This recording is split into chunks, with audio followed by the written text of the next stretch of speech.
Alright, kings, gentlemen, everyone else, welcome to yet another exciting episode of Scruffy Hungover Guy talking about geopolitics. And tonight we're going to be talking about the effects of the Trump administration on geopolitics.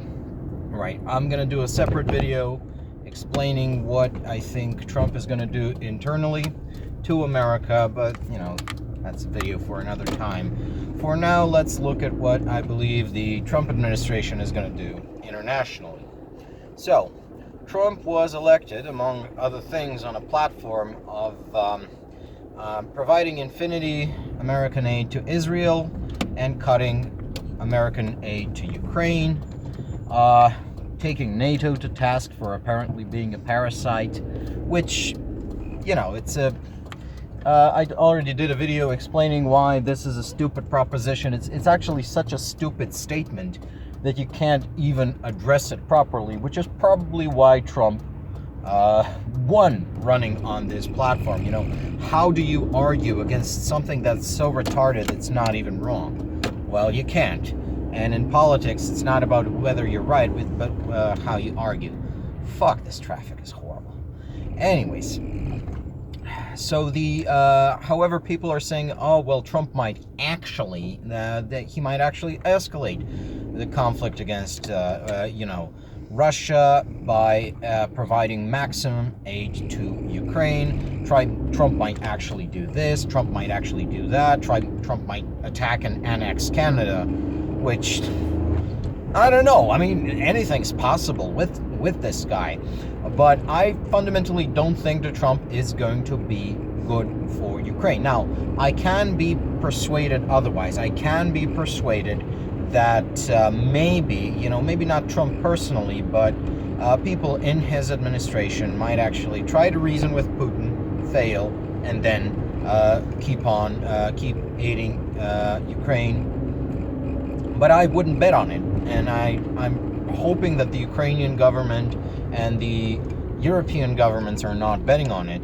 And furthermore, I think that Trump is actually serious about taking the U.S. out of NATO. I think, without the U.S., NATO is, it's not all it can really be. And that means that European countries must start rearming, because we live in a dangerous world, in a world full of peril, and we can really no longer rely on our American allies to protect us, right? And obviously here, maybe Canada will remain part of NATO, maybe Canada will. Canada can't pick up the American shortfall, though. They got their own fucking problems. So in this sense, I foresee what is probably going to be the most titanic disruption caused by Donald Trump, and that is a civilizational severing, you could say, of America from Europe. And now people are saying, oh, well, we were never the same civilization. That's bullshit, right? America, the United States of America, is a European country. It's not physically located on the continent of Europe, but it is a European country, just like Canada, just like Australia, and to a certain extent Argentina. Like, these are overseas, outre-mer, you could call them, settler states of the European race, and they are a part of European civilization, right?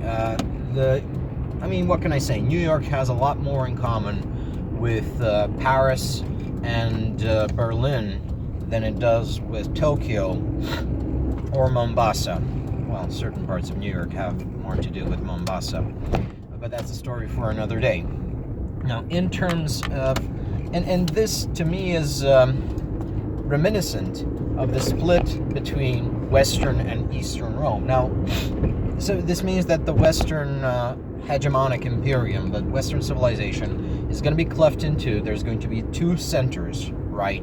One is going to be the degenerating and declining western part, which will be ruled from, well, I want to say Washington, but it's going to be ruled from Mar-a-Lago. You just know it's because you elected a Florida man and he's going to do Florida man things. I mean, yeah, it's your right as a sovereign state, but I would have done something else, that's all I'm going to say. And the other is probably going to be ruled from Brussels, though I foresee increasingly that the political weight of Europe is going to shift to the east, because Western Europe, I mean, unless they get their shit together, I don't know what's going to happen there.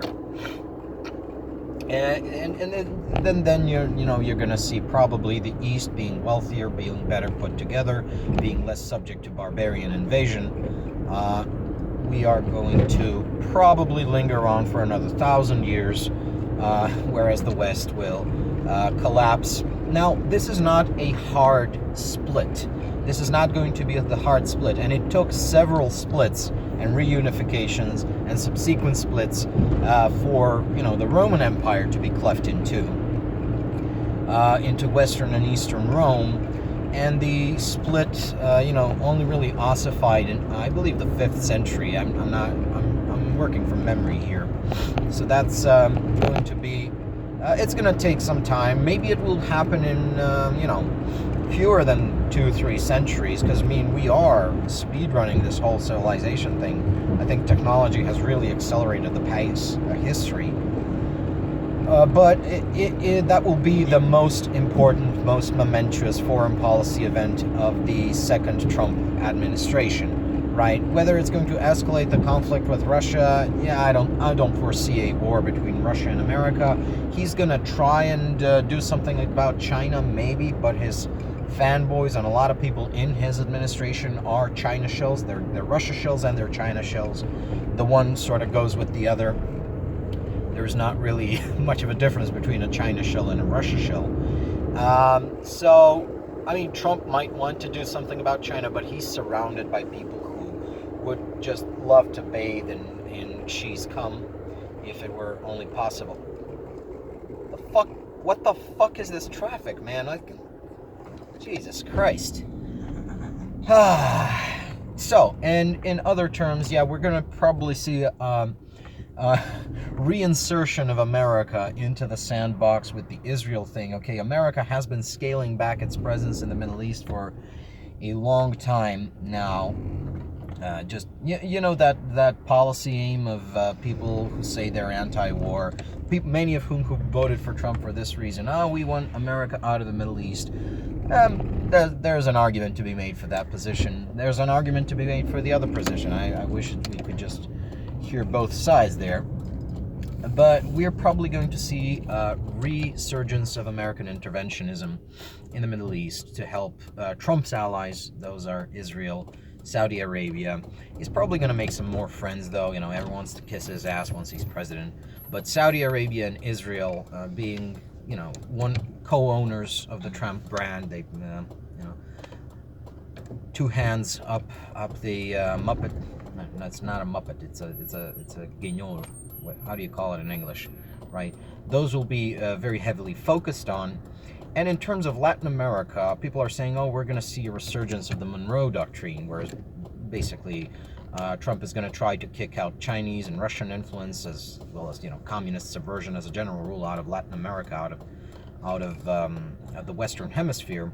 But once again, he's going to run into the same problem as with his proposed China policy. He's going to run into the problem of his fanboys and his staff. It's lousy with China shills, with people who are, honestly and genuinely pro-Russian, and as such see no problem with China basically taking whatever the fuck it wants from Latin America.